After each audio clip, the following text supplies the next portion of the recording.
And we're back. Yes. Hello. Hello, hello. And can I just say it is definitely winter in Britain. It is cold. It's cold here too. Yeah.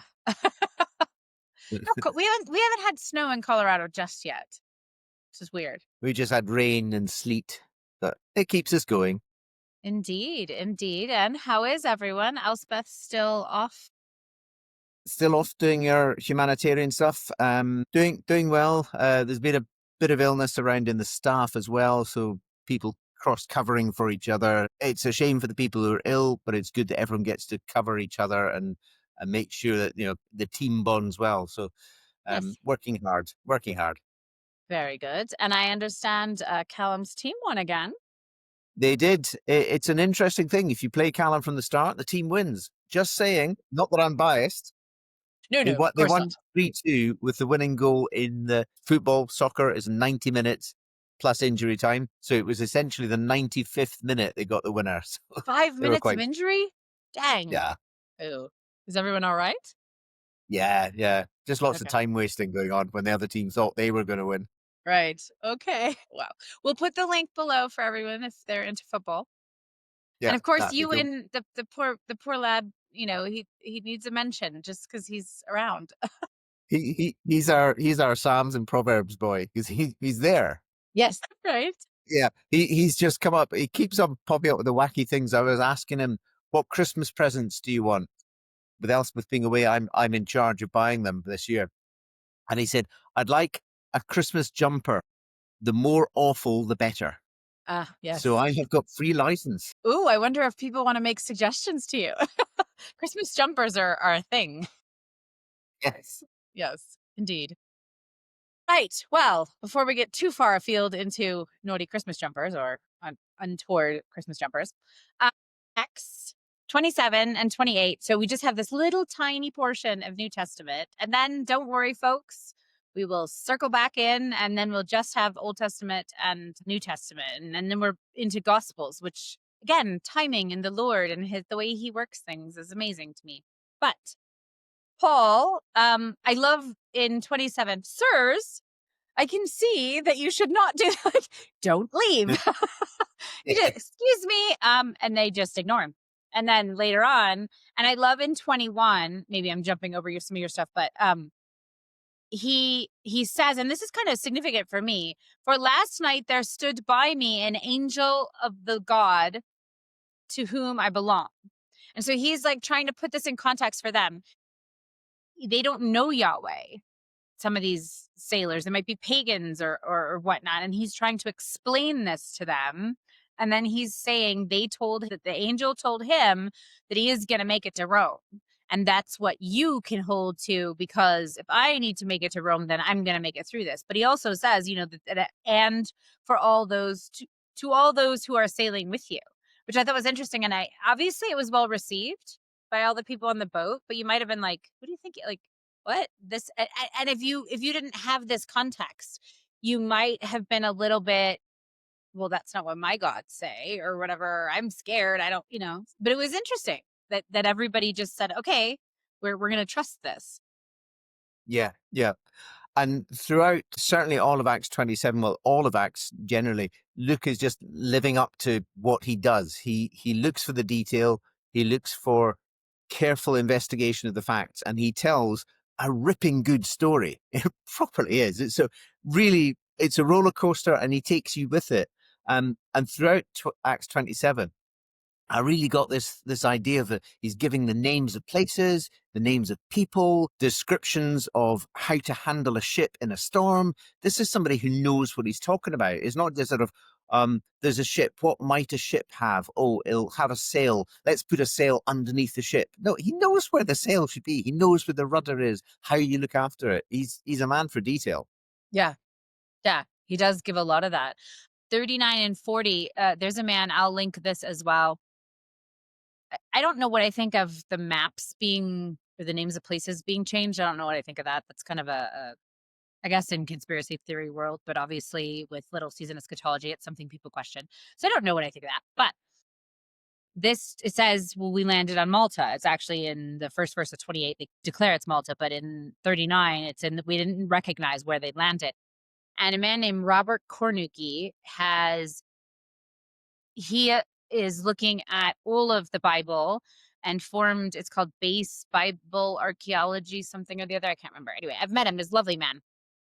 Even got a copy of his book signed and whatnot. But he went around looking for different things, and he asserts that Mount Sinai is actually Jebel al Larez in Saudi, and he has really interesting books on that. But one of the other ones was he went to Malta and they went around with divers. And so the anchors are left here, and he's using the Bible as his plan. He's saying the Bible's true. What's written here is the correct information. And so therefore we can use all these details that Luke gave us and find this. And they went and found, and there were 3 anchors left on a ship that size, and they think that they did find the remnants of one, and it would have lasted all this time, right? And there Yeah. was another where they found something and they cut up because the anchor, whatever it was made of, I can't even remember, but would have been worth something, and they have these weights and stuff. So it's really interesting. There's even, I think, a video of it. I'll link his website and the book, but it was fascinating to me. It's like, look, this stuff is real. This actually happened, and there is more evidence of Jesus than there is of George Washington existing. So therefore, it proves itself. But it's really an interesting one for me, and this is where it talks about this, and this is what he used, and he went to Malta many times. I do love all the historicity stuff where you get the history of it all. I'll just jump you back slightly, and you have touched on it right at the start. In Acts 27 and verse 25, struck me where it says, "So keep up your courage, men, for I have faith in God, so that it will happen just as he told me."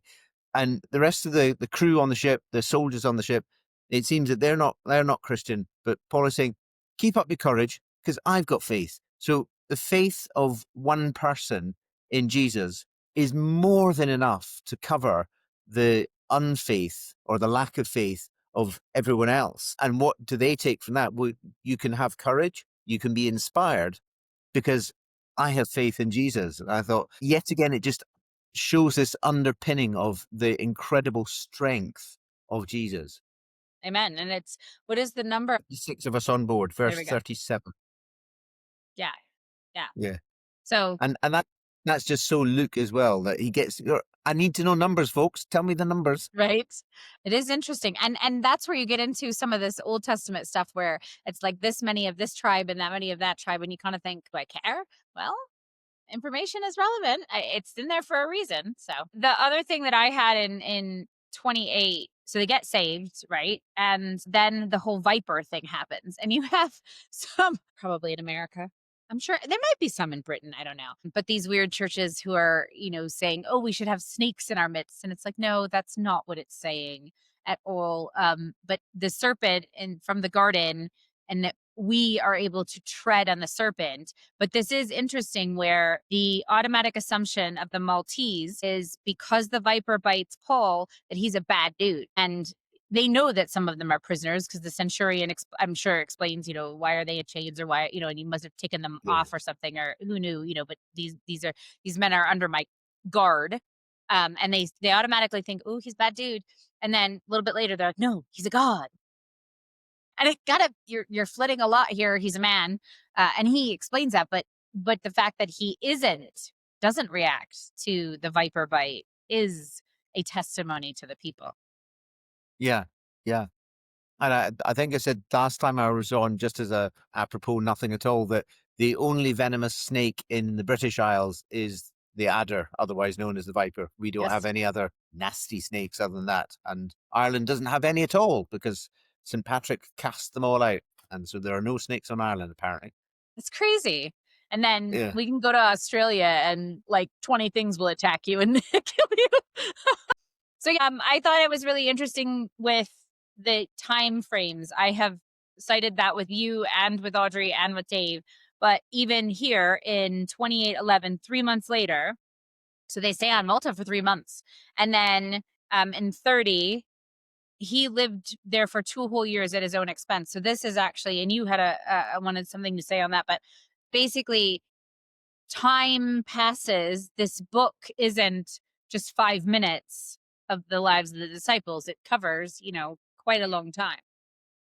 Yeah, absolutely. And the thing I wanted to pick on is, again, the 2 whole years Paul stayed there.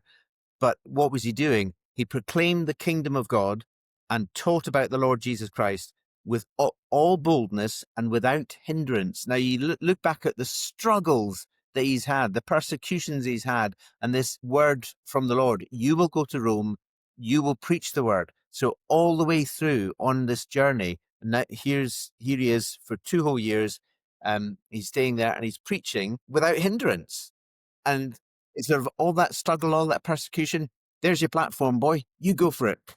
Well, and he was 2 years even in Caesarea Philippi, I think, with Bernice and Felix and them, because they had a change of governor at that point. So from the point of where he's leaving some of the islands to head back to Jerusalem, they're like, don't go, don't go, don't go. And he said, no, no, no, I'm supposed to go. This is the whole point. And this is, 4 or 5 years on. It's crazy. Yeah. We Plus, don't it's think of it not that as way. if, it's not as if it's sort of he's been given the word that he's going to preach in a particular place. So he makes this special guest appearance and then he's gone. He's there. He's there for a long time. He beds himself in. He becomes established. People hear him. And it's not rushed. It's not sort of, he was here and he's moved on. Right. So in 28:21, they replied, we have received no letters from Judea about you, and none of the brothers coming here has reported or spoken anything evil about you. I think they thought he was dead. I was either that or they're saying, if you're this guy that everyone's saying these nasty things about, well, we haven't heard the nasty things. We've not heard that you've done anything wrong. Talk to us. Yeah. And I always wondered this back a few chapters ago. They make a vow that they're not going to eat until they kill Paul. Have they starved to death yet? Like, don't think that really worked out well for you. And God says, don't make You, vows you, that you can't complete. you get the thought that maybe they're going, I made the vow and I'm going to stick to the vow, but maybe just a little piece of chicken Right? and some cake, just a bit. Right, exactly. All right. Do you have anything else in Acts 27 and 28? Nope, I don't. Alrighty, let's get ourselves over to Proverbs.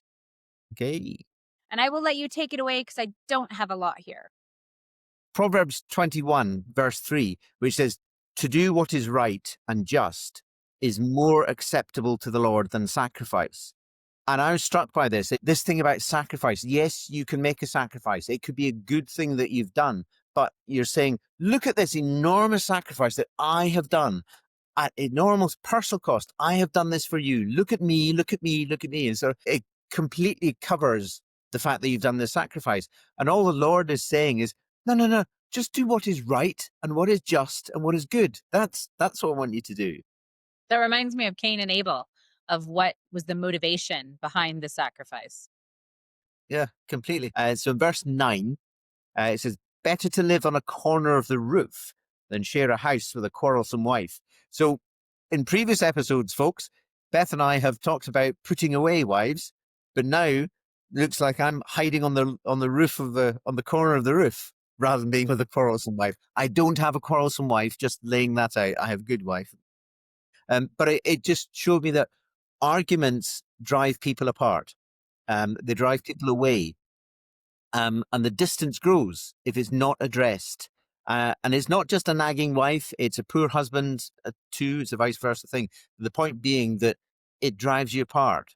And you might think, I found some refuge up in here on the rooftop corner, whatever. Yes, but you're not with the person. So hold that thought, I come back to it. Then in verse 15, it says, when justice is done, it brings joy to the righteous, but terror to the evildoers. This concept of joy, which is more than mere happiness, it's godly happiness, or in Anglo-Saxon, it's bliss. When justice is done, it brings bliss to the righteous. You just think, just sitting back and think, I see justice, and I think, that is so good. It's godly good. So, yeah, just a comment. And then in 19, so we moved off the rooftop. Better to live than with a quarrelsome nagging wife. So yeah, not just on the roof. Now we've moved even further apart. The serious point is it shows that if it's not addressed, it drives you further and further away. So now you're out in the desert there's no sustenance, whatever, but you're even further apart. So stop those quarrels, make up. Good word. And then finally for me in 27, the sacrifice of the wicked is detestable, how much more so when brought with evil intent. So looking back to verse 3, anyone can sacrifice. Anyone can make a sacrifice. But what and why are you sacrificing? God prefers doing what is right and just to a sacrifice. He's done with sacrificing. He sacrificed his son, who was innocent and is innocent. So he's sort of sacrificing, yeah, that's been done. Just do what is right and just. That's been It is first. an interesting one because people sometimes stumble across that. It's like, well, why would God sacrifice his innocent son when he was innocent? And yet that is what covers our sins. And it is the redemptive nature of God to fix our mess up and his willingness to do it. He didn't just sacrifice his son. His son had a choice and he Mm, chose to go ahead and be the sacrifice. yeah. And each year when the appointed priest would go into the temple, he would offer sacrifices for himself and then sacrifices for the people. And it had to be carried out year after year because even with those sacrifices, the priest, first of all, and then all the people were still guilty, were still impure. Whereas Jesus was innocent, was pure. And so it was a true sacrifice in that one. Yeah. Very well said. The one note I have in Proverbs is in 21 and it's 30. No human wisdom. And this is NLT and I'll talk about this in a sec when we get to Job. No human wisdom or understanding or plan can stand against the Lord. I am very often not caught out. It's not a bad thing. I definitely, the Lord's will be done, but I'll make suggestions. It's like, hey, God, this is a great idea. This is what I think. And most of the time, he just sort of, he doesn't diss me. And of course, I always pray, thy will be done. Like, here's my idea. I'm human, don't have it all together. Obviously, I want your will to be done. And whenever something happens that is not to your expectations, you say, okay, which we're going to come to in Job, he gives and he takes, blessed be his name. But I always, hey, this is my suggestion, Lord. And sometimes he just sort of looks at me like, really, child? He doesn't say anything. He just has this look on his face, which is just sort of face palm kind of. So don't worry. Even if you give suggestions, that nothing could possibly stand against what his ultimate plan is. I thought That was good. Yes. Like that. In Proverbs 22, in verse 28, it says, do not move an ancient boundary stone set up by your ancestors. There's a Lord of the Rings thing on this. The Riders of the Mark. The mark was this mark, this boundary. Their job, if you like, was to go around the perimeter of the country and make sure all was well. And in Scotland, it's called the March. And we used to have a march stone, which was a stone set up to designate this is my property and the other side is your property. And people would move the march stones. They would just shift them across and gradually try to get more property that way. And to this day, and it's entirely ceremonial and it's very good tourist view, they have the riding of the marches in some areas of Scotland where a bunch of horsemen and horsewomen get the horses in and they literally ride round the march stones and ride the marches to make sure that everything is correct, that you have not moved moved the the march stone. ancient boundary stones. Very good. Interesting. And Proverbs 23, 13 and 14, it says, do not withhold discipline from a child. If you punish them with the rod, they will not die. Punish them with the rod and save them from death. Controversy, maybe. The rod was for guiding the sheep. It was not for beating the sheep. The rod was used to ward off wild animals or robbers, so it'd be used as a defense weapon, but it was not a disciplining weapon for the sheep. The crook was to save the sheep because you'd be able to hook them by the legs and pull them out of the swamp or wherever they fall in the ditch they've fallen into. Um, Yes. and in it says, "Thy rod and staff my comfort are." So if the rod is this weapon for beating people, how can that be a comfort? So I would urge people not to take that as a literal instruction. I would take it as what I believe it's meant of, which is discipline the child. It's not thrashing them within an inch of their life. It's not beating them. The rod is this symbol of this is your boundary and guidance within that. So there you go. That's a good one. I like that. Proverbs 24, a couple of things on that. 13 and 14, eat honey, my son, for it is good. Pure honey does not rot, does not go off. It's the only food in the world that does not have a sell-by date. It does if it's got additives, and it's a bizarre thing that you put in the artificial additives and then you have to have a sell-by date, but natural honey will not go off. You could eat it when it's hundreds, 500, 1,000 years old, and it's all good. And that's a bit like pure wisdom. If you have pure wisdom, it never goes off. But if you add in your own thoughts or your own interpretation, your own desire, yeah, it's got a bit of a sell-by date, and you need to be a wee bit careful about that. Yes. And then in 32, 34, this is still in Proverbs 24, it says, I applied my heart to what I observed and learned a lesson from what I saw. A little sleep, little slumber, little folding of the hands to rest, and poverty will come. And it's just so easy to slide down that gradual slope of,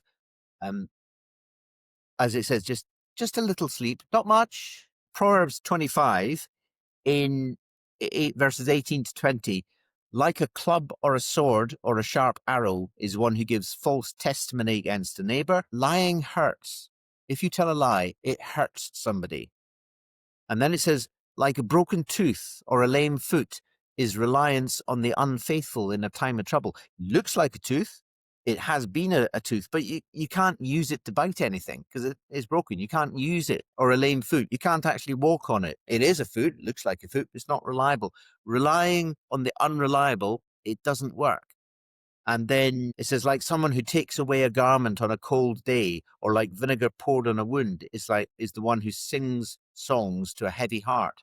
So somebody who does not care and gives, if I call it, inappropriate support, it's like taking away something that the person already had, the last thing they had, and you're just, I'm grieving here or I'm hurting here. La la la, it doesn't matter. Just be happy.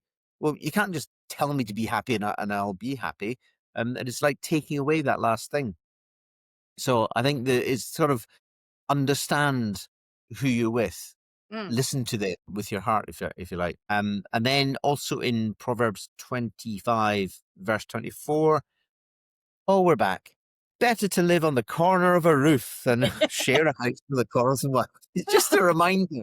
If you've still not made up, you're still apart. There's a message here, folks. Yes. And then my last one in Proverbs is Proverbs 26, 18 to 19. Like a maniac shooting flaming arrows of death is one who deceives their neighbor and says, I was only joking. Do not think that you can be nasty and then say, Just it was just a kidding. joke. Do Yeah. not take a joke. Yeah. It's, you put it on Yeah. you. I've hurt you by what I've said or done. And then I'm hurting you again by saying, it's your fault if you can't take the joke. No, I'm the one that said it. Sticks and stones may break my bones, and words also hurt me. Yeah. So, That's often in our modern culture, especially in some of the joking things that people like the videos and stuff like that. I just find them a little distasteful. I'm not saying that you shouldn't laugh because mirth is absolutely something that the Lord is into, but at what cost, yeah, And a funny animal video where an animal like bumps themselves by accident, then yeah, those are funny. But if you're doing it on purpose, it's sort of it just leaves a bad taste. yeah. And I suppose essentially understand your audience. I know that in the military, a way of coping with the horror and the trauma of what they see and frankly do in warfare is essentially to laugh about it. Now that's not them being nasty, that's them coping. Coping, yeah, That's the different, right time and place for it. yeah. Well, it's a hard thing to navigate because you do and this is some of what, you've brought up the quarrelsome wife, but we have these stereotypes and we get down on men of emotions are absolutely something that should be expressed, but we've gotten so far down that road that men being manly is somehow wrong, and that's ridiculous. So it's just these stereotypes, and we take them too far. One of the things that Dave mentioned that really struck with me, he mentioned it, and it's been stewing since he said that. And oftentimes, especially if you are which we're about to get to Job, and if you are in strife and you are in the midst of it, sometimes reading Proverbs, it's like, well, I have been upright and I'm not winning. I'm getting knocked down here. And so his whole thing was the idea that these are the general rules, these are the observances overarchingly that are to guide you, and yet the specifics is found in Job or in Ecclesiastes, where sometimes that's not the reality. Sometimes, for whatever reason, whether it's your testing, whether it's a testimony because you are stalwart and you are not going to falter, that is a testimony to the people around you. Whatever, there are reasons that we don't always understand that things happen. And so if you are struggling and then you go to Proverbs, sometimes it's like, well, that doesn't make any sense. Like, right now life sucks. And this says, if I'm honest, it won't. And that's not entirely true in every circumstances, in every situation. So I thought it was really interesting. It's really been sort of stewing in my spirit in a good way. Yeah, yeah, and that chimes well with me. That it's not a binary, it's off or it's on, or if you do this, then that will happen. It's not a magic formula. But I suppose with one of the things that we picked up in Proverbs earlier on, that it is better to be just and good than to offer sacrifice. To do what is right and just is more acceptable to the Lord than sacrifice. So a sacrifice from a good heart is not unacceptable to God. It is acceptable, but it's more acceptable to do what's right and just. So the proverb is not saying, if you sacrifice, you're wrong, and if you do what's right and good, you're right. No, it's just saying it's more. So as you say, it's general principles. Yeah, I really like that. Jumping over to Job, I find it, and this is where when you first read Job, first of all, oftentimes we hear a word that says, "Oh well, something evil can't be in the presence of the Lord." Not true, because Satan here comes along with the rest of the sons of God, and God asks him where he's been, and so this is a little bit of one of the things that has really struck me lately. So the transformative power of God is to take something we've mucked up and make it right. And oftentimes we look at, for example, the Tower of Babel and say, okay, again, we were mucking something up. Humans were, I'm going to reach heaven and be be bigger than God. No, you're not. And so he messes up all the languages on purpose because we were being too arrogant. And then today we have this whole, and I will link Tyler's, he made a commentary on KJV. Obviously, I don't read KJV. I'm not against KJV in any way, shape, or form. It's very, very difficult to enunciate. And I think that we need things in a bit more modern language. But you have lots and lots of different versions of the Bible. And of course, if you change 11% of it, then you can copyright it and then you can be paid for it. Oftentimes those proponents of KJV say, oh, well, it's free. Well, yeah, but there was some motivations in terms of King James and what he was doing. It's a bit dodgy. So there's that. But what I loved about what Tyler said is there's lots and lots of different versions. And actually something that came to my mind in reading this is you have a bunch of versions that are word for word translations, and you have a bunch of versions that are phrase for phrase translations. And so I had read this, I can't remember. It was either ESV or NRSV or NASB that I read during the week. And then I happened to pick up an NLT. Now, again, I'm not advocating for one particular version at all, but I picked up the NLT, which is much more phrase for phrase, much more on the NIV end scale of things, and really found some help in it. Again, I'm not advocating for one or the other. What I'm saying is I came to this conclusion, gosh, we need both. And maybe the Lord, in his infinite wisdom, is saying, if you have bunches of versions, you're going to have more insight because the sum of the parts is the whole. And we as humans are trying to translate this word or that word, and there's not words for it. I told Tyler, Grady, and Audrey the word spook for a horse, right? In German, there is no word spook. You can say erschrecken, which means to frighten or be startled. So frighten, startle. And a horse will see a plastic bag and, do this sort of, oh my gosh, some of them even Yeah. run. And we in English use the word spook. And I used that word for many years when I was working on a ranch in my 20s. And then for probably 30 years, I didn't use the word. And now that we have Sassy, she is a little bit of we call her a dragon sometimes because she has this funny snort. It's hilarious. But she will snort, and in a way, it's her spook. And so I said to my friends in Germany, I said, what's the word spook in German? And they said, erschrecken. And I was like, well, that means to startle. Yeah, that's what we use. They don't have a word for that. I thought, oh, that's interesting. So to bring my point to completion, I actually think that having different versions, some phrase for phrase, some word for word, it brings the whole picture together and gives insight. So you don't want to cherry pick. You don't want to say, oh, well, I'd like this version for that and this version. So it says what you want it to. But if you have both, it is going to be more enlightening and helpful for you. So I really liked, so bringing this all the way back home, the Lord asked Satan, and this is NLT, where have you been? Where have you come from? And Satan answered the Lord, I have been patrolling the earth, watching everything that's going on. And then I think this is NRSV, he says, where have you been? From going to and fro on the earth and from walking up and down on it. Now, those two are the same thing, essentially. But I find one a little bit more in a modern vernacular that gives you a little bit more insight into he's patrolling. And now that word conveys the same meaning. And you gave me an example earlier that maybe you want to expound on, but it was fascinating to me. Yeah, it works for me too. And what you said about the sort of looking at the picture of things, that was my point in the different translations, is that you might say a picture and somebody else might say, well, actually, it's a movie. That's what the Americans say, a movie. And the British would say, oh, no, no, dear boy, it's a film.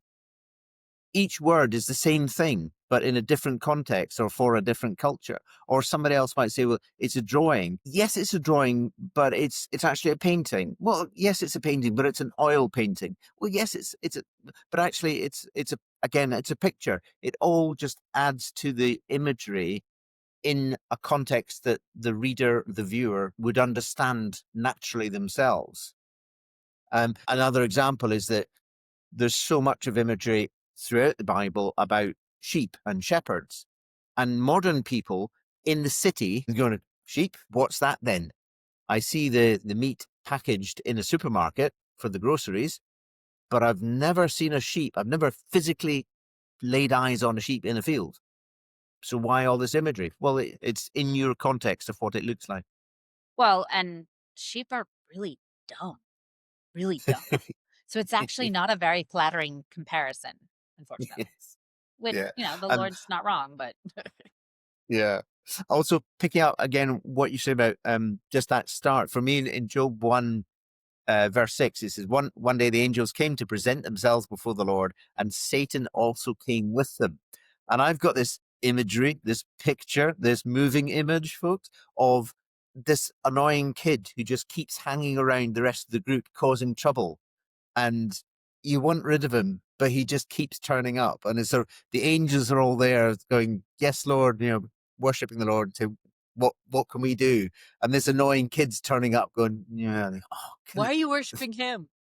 yeah, Totally. Well, and that's the thing.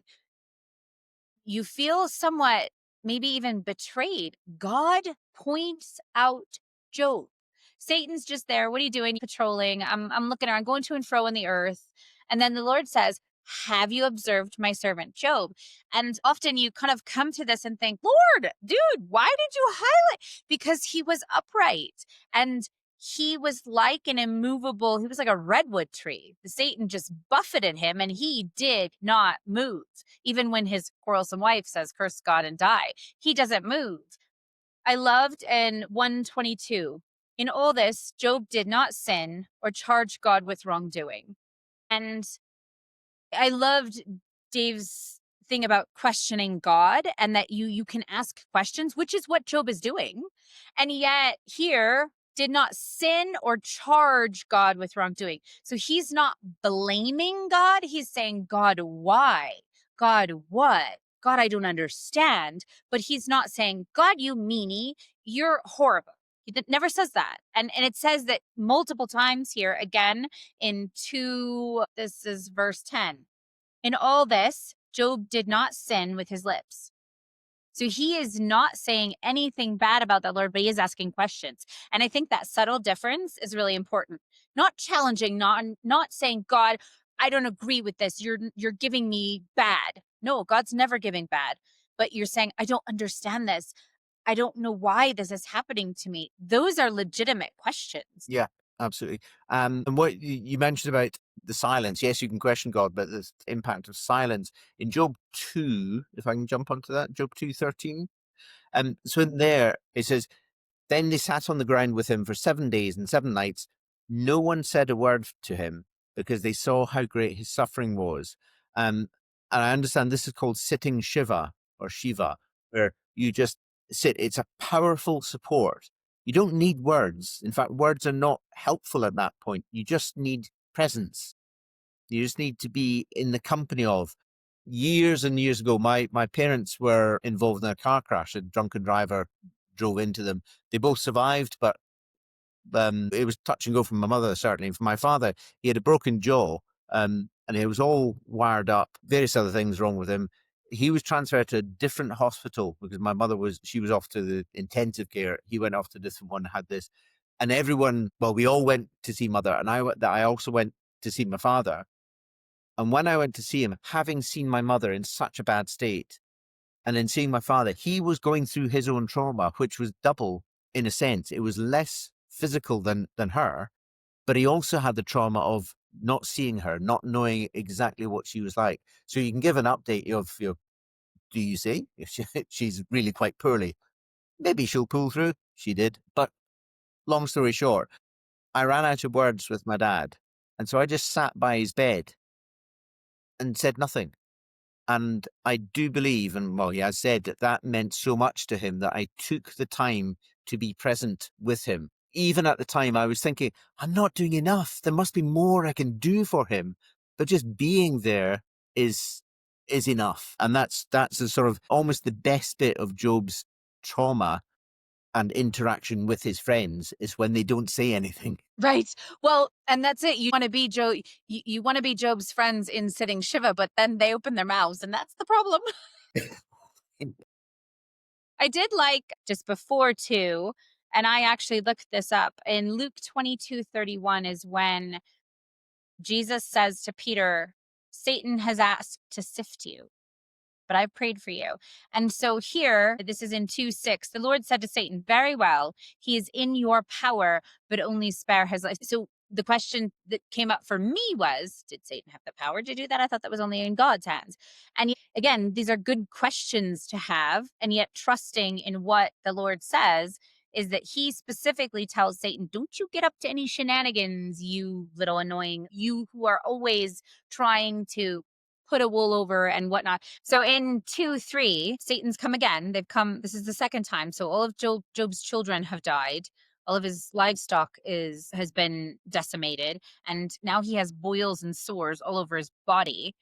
And the Lord's response is, and he has maintained his integrity, even though you urged me to harm him without cause. And this is where Job is like a redwood that doesn't get moved. And I'm sure for Job, it was horrifying. I'm sure it was awful. But at the same time, Job's testimony of being upright before God is actually the point of the whole thing, which is, again, like I said, if you're Job, it sucks. But yet, that's a testimony to the greatness of God and how Job doesn't falter whatsoever. Yeah. And Job was not perfect. Only Jesus is perfect. At the same time, it is a reflection of us that we are very definitely imperfect. There's wrong in each one of us. And so, yeah, there's this thing about you've asked to harm him without cause. Whereas for us, it would very much be with cause, except Jesus just steps in and said, see all that harm? I'll take that. Well, and that's the thing. Job does, even in the beginning, it talks about his children. Well, maybe my children have sinned. Maybe he has sinned. He's not saying that he hasn't sinned. He's saying that he is trying to walk upright in all of his intentions. And there is not an abject sinful pattern in his life. He's not into drugs. Mm. I've taken lots of drugs, which is totally wrong and not good. But the transformative power of Christ covers all that. But that's not to say that it's a one-time deal that you did something, you lied, and then you thought, okay, that wasn't right. I'm not going to do that again. And then your uprightness of speech carries on. We're not talking about sins that are chronic and abusive all over his life. We're talking about stuff where he's messed up, just like we all have, and that he's then offering, in his case, sacrifices. And there is a foreshadowing of Jesus. He alone has stretched out the heavens and marches on the waves of sea. I thought that was very much of a foreshadowing of Christ walking on water. Sort of a weird one, but I thought, oh, that's interesting. Yeah. And then in 32, he is not a mere mortal like me, that I might answer him, that we might confront each other. If only there were someone to mediate between us, someone to bring us together, someone to remove God's rod from me so that his terror would frighten me no more, then I would speak up without fear of him. But as it now stands with me, I cannot. So again, reference to Jesus as the mediator, somebody without blemish to Yes, come to us. absolutely. So in 12, which is 7 to 9, ask the animals and they will teach you, or the birds in the sky and they will tell you, or speak to the earth and it will teach you, or let the fish in the sea inform you. We look down on the animals, by and large. We rarely consider the earth. It's ours. It's a thing for us to do with as we wish, rather than God calls us, he called Adam and Eve to steward the earth, to look after it, not to destroy it. Um, so we look down on all these animals and we look down on the earth, and yet we struggle to conceive of God as God. The animals seem to manage that bit just fine. They don't have a problem with the fact that they are there in an earth they didn't create, eating food that they didn't grow, etc. So we just, I think, just pause and look at creation in all its wonder and our little place in it and think, okay, I see the perspective. So in 1320, doesn't matter which version, I like them all, but this particular one, only grant two things to me. Then I will not hide myself from your face. Withdraw your hand far from me and do not let dread of you terrify me. And it made me think of, we haven't got there yet, but Elijah and him running away from Jezebel and the prophets of Baal, and he's hidden in the rock. And there's all this stuff that happens. There's wind and rain and things. And then God puts his hand over Elijah, and then Elijah can see the back of God. And it's because it's the dread of God is so amazing, so fearful. And again, fear not in a sense of cowering, but fear in a oh my, fearful. And that verb has so many connotations. It's sort of funny. We often get confused by that because we only think of fear as being afraid, and yet he is fearful, meaning awesome, because awesome has gotten a weird translation in modern things. But my point being that he's trying to talk to God, he's trying to have something to say, he wants to have a conversation, but God is so God, you dare not. And Yeah. that's the thing. And what I loved was, and I made a little note of this. So about here in 13 or so, and like I said, from 14 on, we'll get with Grady and talk about it. But at this point, he almost stops answering his friends or talking to his friends. Like he's still talking to them, like they say something and then he says something, but he starts in his dialogue just to appeal to God. Whatever, you guys are, your comforters are miserable, like you guys are rubbish. You come here and you sit and that's great, and all of a sudden you open your mouths. And so he starts in his speech, it's peppered in a lot with talking to God as he's talking, but not talking to them, and he starts to ignore them, which I thought was kind of significant because he's finally just like, oh, they don't have anything to say, and he moves on to appealing for the mediator. Yes. Just sort of, I'm like a bunny in the headlights there because everything you're saying, I'm thinking, yeah, yes, absolutely yes, absolutely yes. But actually, and it's back to Job 13, 1 to 3. It says, my eyes have seen all this, my ears have heard and understood it. So you see with your eyes, you hear with your ears, but God speaks to our hearts. So you can be so busy seeing with your eyes and so busy listening with your ears, but you've got to hear and see with your heart, because that's where God speaks to. And as you're saying about, he starts to appeal to God because he's heard and seen what his mates have been saying, and that's not helpful. Thanks very much.